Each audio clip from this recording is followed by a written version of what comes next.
अस्सलाम वालेकुम students, welcome back to my YouTube channel A R Khan lecture. आज के इस लेक्चर में हम पढ़ेंगे सिट्रिक एसिड साइकिल। तो ये मैंने सिट्रिक एसिड साइकिल ड्रा किया है। अच्छा, इसमें आप देखें कि पहले जो स्टार्ट होता है तो वो एसिटाइल कोएंजाइम ए से स्टार्ट होता है। तो अब पहले हम इसके बारे में पढ़ते हैं कि ये कैसे बनता है। तो इसके लिए मैंने यहाँ पे लिखा है लिंक्ड रिएक्शन। जब ग्लाइकोलाइसिस का अमल होता है तो इसका जो इन प्रोडक्ट है, फाइनल प्रोडक्ट, वो है पायरोइक एसिड, पायरोवेट। पायरोवेट को आगे ऑक्सीडाइज करने होने के लिए ये माइटोकॉन्ड्रिया में जाता है। तो माइटोकॉन्ड्रिया में ये डायरेक्ट एंटर नहीं हो सकता, तो इससे पहले ये क्या होता है, एसिटाइल कोएंजाइम ए में कन्वर्ट हो जाता है, ऑक्सीडाइज हो जाता है। अच्छा, ये पायरोइक एसिड है, इसको जब हम ऑक्सीडाइज करते हैं तो इससे एसिटाइल कोएंजाइम ए जो कि 2 कार्बन कंपाउंड है और ये कार्बन डाइऑक्साइड है, ये रिलीज हो जाता है और 2 हाइड्रोजन। ये एसिटाइल ग्रुप जो है ये फिर कोएंजाइम ए के साथ रिएक्शन करके एसिटाइल कोएंजाइम ए एक कंपाउंड बना लेता है। और यहाँ पे जो 2 हाइड्रोजन रिलीज हुए हैं वो NADH के साथ रिएक्शन करके NADH2 बना लेता है।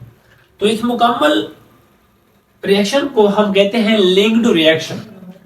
अच्छा, ये एसिटाइल कोएंजाइम ए जो है इसको फर्दर ऑक्सीडाइज करने के लिए हम ये एक साइकिल में इंटर होता है, एक साइकिल में दाखिल होते हैं जिससे कहते हैं क्रेब्स साइकिल या सिट्रिक एसिड साइकिल। तो हम पहले इसमें ओवरव्यूज पे आते हैं कि सिट्रिक एसिड साइकिल जो है इसके कितने स्टेप हैं, ये कैसे प्रोसेस हैं, कहाँ पे ये प्रोसेस होता है और क्यों होता है। तो सिट्रिक एसिड साइकिल जो है इसको TCA cycle, carboxylic citric acid cycle and Krebs cycle, ये इसके 3 नाम हैं। तो ये 3 नाम मुख्तलिफ क्यों हैं। पहले हम आते हैं कि TCA ट्राई कार्बोक्सिलिक एसिड, ये ट्राई कार्बोक्सिलिक एसिड साइकिल इसे क्यों कहते हैं, इसलिए कहते हैं क्योंकि इसमें जो पहले कंपाउंड बनता है स्टेबल, जिसे सिट्रेट हम कहते हैं, इसमें आप देख सकते हैं कि यहाँ पे 3 कार्बोक्सिलिक ग्रुप लगे हुए हैं, 3 कार्बोक्सिलिक ग्रुप लगे हुए हैं, इस वजह से इनको ट्राई कार्बोक्सिलिक एसिड साइकिल कहते हैं। दूसरा क्रेब्स साइकिल इसे क्यों कहते हैं, इसे क्रेब्स साइकिल इसलिए कहते हैं कि ये साइकिल जो पहले डिस्कवर किया था वो एक साइंटिस्ट था जिसका नाम क्रेब्स था, तो क्रेब्स के नाम पे ही रखा गया है। और इसे सिट्रिक एसिड साइकिल क्यों कहते हैं, वो इसलिए कहते हैं कि जो पहले ये साइकिल जब से स्टार्ट होता है तो पहले जो स्टेबल कंपाउंड बनता है 6 कार्बन का, उससे उसका नाम है सिट्रेट। सिट्रेट पहले स्टेबल कंपाउंड बनता है, इसको इसलिए सिट्रिक एसिड साइकिल कहते हैं। अब ये एक साइक्लिक प्रोसेस है, ओपन नहीं है। दूसरा, ये कहाँ पे होता है सिट्रिक एसिड साइकिल, ये माइटोकॉन्ड्रिया के मैट्रिक्स में अकर होता है। और टोटल इसके कितने स्टेप हैं, 10 स्टेप हैं। सिट्रिक एसिड के ये मुकम्मल साइकिल जो है ये 10 स्टेप पे मुश्तमिल है। और इसका जो इन प्रोडक्ट है ये हमें ATP देता है, NADH देता है और FADH, कार्बन डाइऑक्साइड और H2O इसका जो मेन प्रोडक्ट है। तो हम स्टार्ट करते हैं एसिटाइल, ये मुकम्मल साइकिल कैसे होता है। अच्छा, यहाँ पे एसिटाइल कोएंजाइम है, ये जो कि लिंक्ड रिएक्शन में बनता है, जो हमने पढ़ा है पीछे। तो ये ऑक्सोलिक स्टेज के साथ रिएक्शन करके किसकी मौजूदगी में सिट्रेट सिंथेज, ये एक एंजाइम है, इसके साथ रिएक्शन करके ये एक कंपाउंड बनाते हैं स्टेबल, जिसे कहते हैं सिट्रेट। ये सिट्रेट का स्ट्रक्चर है। यहाँ पर हम ये रिएक्शन जो होता है एसिटाइल कोएंजाइम ए और ऑक्सोलिक एसीटेट, ये पानी की मौजूदगी में होता है। और जैसी रिएक्शन होता है तो एसिटाइल कोएंजाइम ए जो है वो रिलीज हो जाता है, वो रिएक्शन से बाहर चला जाता है और सिट्रेट बन जाता है। ये प्रोसेस जो है इसको ये कंडेंसेशन प्रोसेस है। क्या प्रोसेस है, कंडेंसेशन प्रोसेस है। ये एसिटाइल का जो ग्रुप है CH3 ग्रुप मिथाइल, ये किधर कन्वर्ट हो जाता है, मिथाइलिन में कन्वर्ट हो जाता है, सिट्रेट में, कंडेंसेशन प्रोसेस में। अच्छा, जो दूसरा इसका जो प्रोसेस है उसको हम कहते हैं डिहाइड्रेशन। जो दूसरा स्टेप है क्रिप्स साइकिल का वो 2 पे मुश्तमिल है, 2 स्टेप है मजीद, A1 और ये 1B। पहले स्टेप में इनका डिहाइड्रेशन होता है, सिट्रेट का डिहाइड्रेशन होकर सिस एक्नोटेट बनाता है। मतलब सिट्रेट जो है ये डायरेक्ट आइसो सिट्रेट में कन्वर्ट नहीं होता, पहले इसमें दरमियान में एक इंटरमीडिएट बनता है जिसका नाम यही है सिस एक्नोटेट। अच्छा, यहाँ पे एक एंजाइम यूज होता है जिसे कहते हैं एक्नोट्रेज, और इसमें पानी बाहर रिलीज हो जाता है और यहाँ पर डबल बॉन्ड, मतलब ये जो है OH, ये OH और यहाँ से एक हाइड्रोजन, ये निकल, ये यहाँ से हाइड्रोजन निकल रिलीज होता है, यहाँ से OH रिलीज हो जाता है, तो वो H2O बन जाता है और यहाँ पर इन दोनों कार्बन के दरमियान जो है डबल बॉन्ड बन जाता है। तो ये एक नया कंपाउंड बन गया। अच्छा, इससे जब ये मजीद रिएक्शन करता है तो यही एंजाइम इधर भी यूज हो जाता है और दोबारा पानी जो है वो इंटर हो जाता है।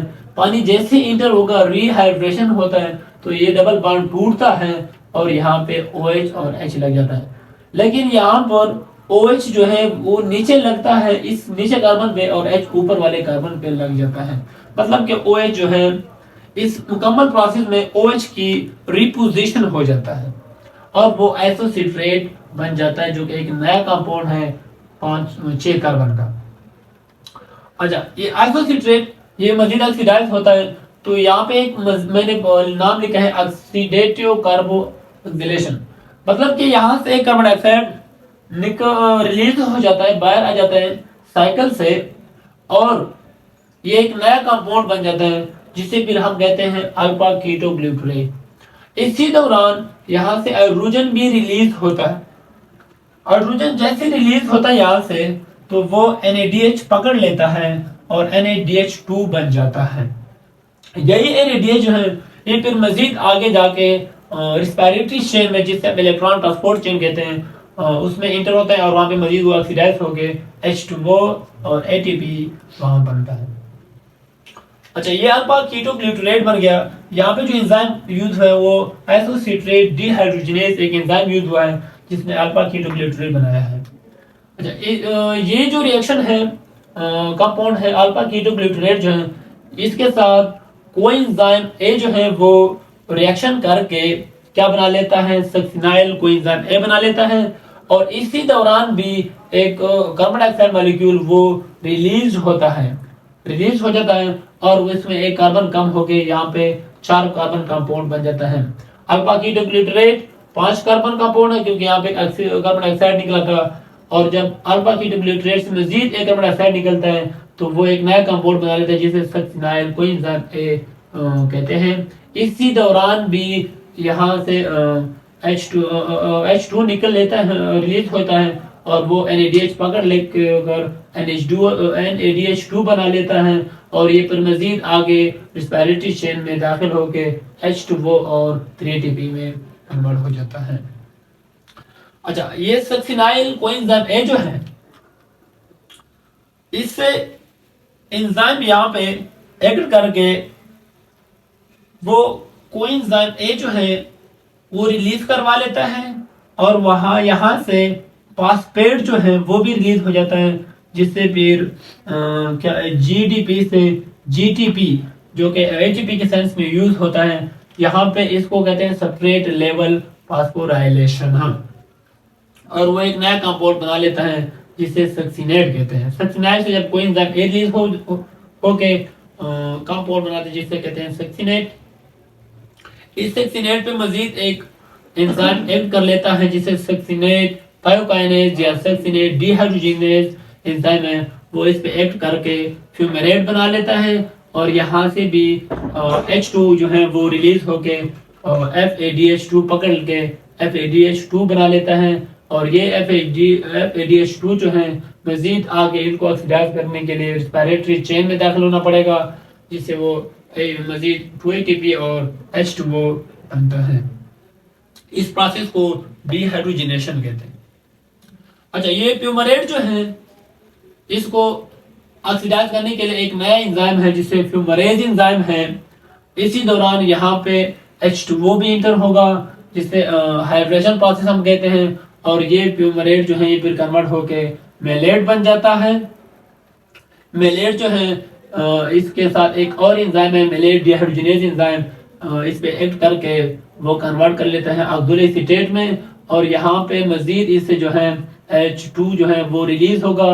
इस प्रोसेस को डिहाइड्रोजिनेशन कहते हैं। और ये यहाँ से जो NH2 जो है वो रिलीज हुआ है वो NADH2 जो है NADH पकड़ के NADH2 बन जाता है, और ये NADH2 जो है ये मजीद आगे रिस्पायरेटरी चेन में दाखिल हो जाता है मजीद ऑक्सीडेशन करने ऑक्सीडाइज करने होने के लिए, तो इससे H2O बन जाता है और 3 ATP। और ये ऑक्सैलिक एसीटेट ये फिर दोबारा स्टार्ट हो जाता है, दोबारा एक नए एसीटाइल को एंजाइम A के साथ रिएक्शन करके दोबारा एक नया सिट्रिक एसिड साइकिल जो है वो स्टार्ट करा लेता है। तो ये था सिट्रिक एसिड साइकिल।